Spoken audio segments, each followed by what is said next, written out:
बिस्मिल्लाहिर्रहमानिर्रहीम अस्सलामु अलैकुम वरहमतुल्लाहि वबरकातुहू। मेरा नाम है डॉक्टर मोहम्मद मुज़म्मिल हसन। एक नए सेशन के साथ आपकी खिदमत में हाज़िर हैं जी। आज का सेशन बड़ा इंटरेस्टिंग है। 2 दिन पहले मेरे साथ एक डॉक्टर साहब थे। डॉक्टर साहब का नाम है जी डॉक्टर अंजुम मसूद। मेरे जितने भी व्यूअर्स हैं उनमें से कई सारे लोग इनको जानते भी हैं। डॉक्टर साहब का तकरीबन कोई 8 से 9 साल का डेली का एक्सपीरियंस है। 8 या शायद 9 साल का। डॉक्टर साहब ने कॉर्पोरेट सेक्टर में भी काम किया है और तकरीबन अरसा 8-9 साल से डेयरी के साथ जो हैं ये बिल्कुल बराबर चलते जा रहे हैं। तो इनके साथ सफ़र कर रहा था। तकरीबन मेरा ख्याल है हमने कोई 2 घंटे टाइम इकट्ठा गुजारा होगा सफ़र में। तो मैंने कहा चलें जी, जो काम के बंदे हैं उनसे काम की इन्फॉर्मेशन लेनी चाहिए और आपके साथ शेयर करनी चाहिए। मैंने बेसिकली जो काम किया है ना, मेरा ज़्यादा काम है अमेरिकन पे और ऑस्ट्रेलियन पे। डच गैया मेरे पास रही ज़रूर हैं, लेकिन कभी 15 की तादाद में, कभी 20 की तादाद में। तो वो एक इतना नंबर नहीं है कि जिसकी बुनियाद पे मैं फ़ैसला कर सकूं कि डच गाय कैसी है। डॉक्टर अंजुम मसूद साहब जो हैं, इन्होंने डच पे भी बहुत काम किया है और इन्होंने अमेरिकन पे भी बहुत काम किया है, इन्होंने ऑस्ट्रेलियन पे भी बहुत काम किया है। मैंने इनसे ये कहा था, मैं कहा जी सफ़र को फ्रूटफुल बनाते हैं, इन्फॉर्मेशन कुछ इकट्ठी करते हैं आपसे। इनको मैंने कहा कि मैं आपको सवाल पूछूंगा और आपने ये बताना है कि हमारे पास 3 ब्रीड्स हैं पाकिस्तान में जो ज़्यादा चल रही हैं, ऑस्ट्रेलियन, अमेरिकन ओरिजिन की फ्रीजन है और डच है। आपने मुझे बताना है कि इनको आपने नंबर देने हैं।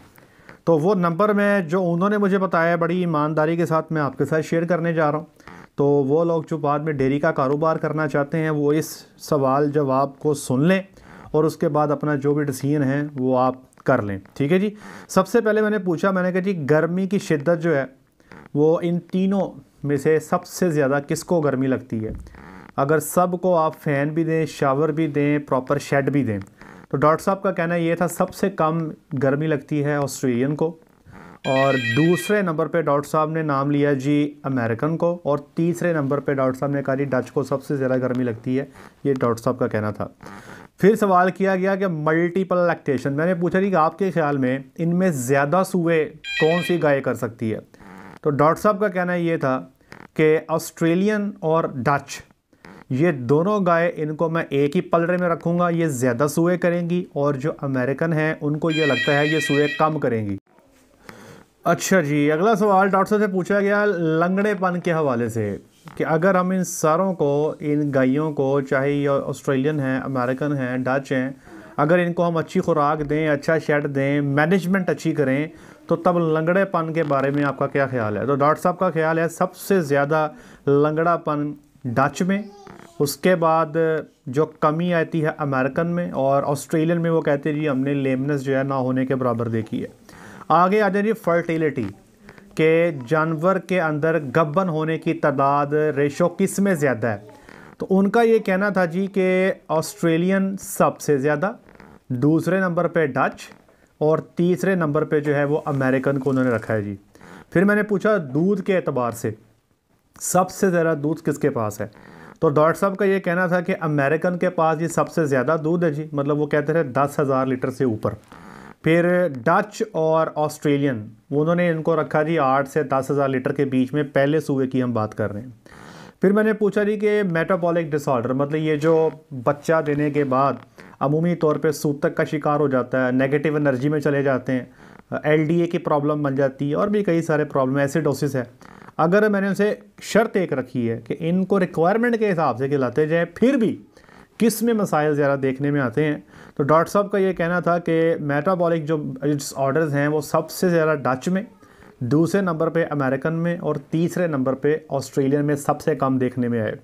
फिर मैंने उनसे ये पूछा कि सेक्स सीमन का इस्तेमाल जो है उसके बारे में बताएं आप कि इन तीनों में किसके रिज़ल्ट्स बेहतर हैं। तो सबसे पहले नंबर उन्होंने दिया जी ऑस्ट्रेलियन को, दूसरा नंबर दिया जी उन्होंने डच को, और तीसरा नंबर दिया उन्होंने अमेरिकन को। उनका ख्याल ये था कि जो ऑस्ट्रेलियन कैटल है वो सेक्स सीमन के एतबार से ज़्यादा सूबे तक भी जो है वो कंसीव होती जाती है। फ़ैट के हवाले से जो दूध की फ़ैट परसेंटेज है उस पे उन्होंने मुझे थोड़ा हैरान किया। मेरा ख्याल था शायद डच की ज़्यादा होती है। डॉक्टर साहब का कहना था कि अगर आप प्रॉपर फिटिंग करते हैं, ऑस्ट्रेलियन और डच की फ़ैट तकरीबन नज़दीक रहती है, लेकिन अमेरिकन की जो फ़ैट है जी वो थोड़ी है। फिर मैंने उनसे पूछा डिज़ीज़ इम्यूनिटी, कि बीमारियों के ख़िलाफ़ क़ुव्वत मुदाफ़ियत, उस पे उनका कहना था सबसे ज़्यादा ऑस्ट्रेलियन में, दूसरे नंबर पे अमेरिकन में और तीसरे नंबर पे डच में। फिर मैंने बात की फीड कॉस्ट के दूध पे आने वाला ख़र्चा, वो कहते हैं जी सबसे ज़्यादा ख़र्चा जो है, सबसे कम ख़र्चा अमेरिकन पे क्योंकि उसके दूध ज़्यादा है, और सेकंड और थर्ड जो था ना जी उन्होंने डच और ऑस्ट्रेलियन को एक ही पलरे में रख दिया।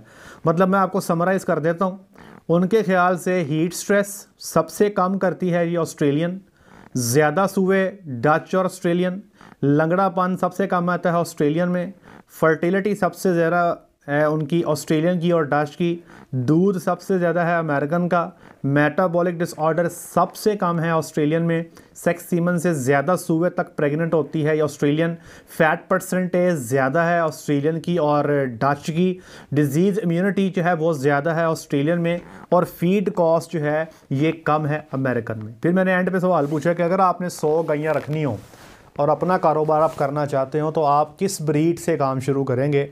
तो डॉक्टर साहब का ये कहना था कि मैं ऑस्ट्रेलियन कैटल जो है इंपोर्ट करूँगा। तो ये डॉक्टर साहब की राय थी, मेरी राय भी तकरीबन 99% इनसे मिलती जुलती है। तो ये सिर्फ राय की हद तक, क्योंकि डॉक्टर साहब का एक अपना चैनल भी है डॉक्टर अंजम साहब का, मैं उनको बड़ा फोर्स किया कि आप इस पर काम करें क्योंकि उनके पास भी माशाल्लाह अल्लाह ने उनको बड़ा इल्म दिया है, आप लोगों तक पहुँचना चाहिए। तो मैंने एक कोशिश की कि सफ़र भी था तो एक इन्फॉर्मेशन है जो हम आप लोगों तक पहुंचा दें। इसमें हो सकता है कि आप इसमें से कुछ चीज़ों पे इत्तफाक कर रहे हो और कुछ चीज़ों पे इत्तफाक ना कर रहे हो। तो एक राय है, ये मेरी एक राय है और एक डॉक्टर अंजुम साहब की एक राय है। आप इस राय से इत्तफाक भी कर सकते हैं, आप इस राय से इख्तलाफ भी कर सकते हैं, अब फ़ैसला आपका जी। आज तक के लिए इतना ही, अपना ख्याल रखिएगा, दुआ में याद रखिएगा, 5 वक्त की नमाज़ अदा कीजिएगा। अस्सलाम वालेकुम।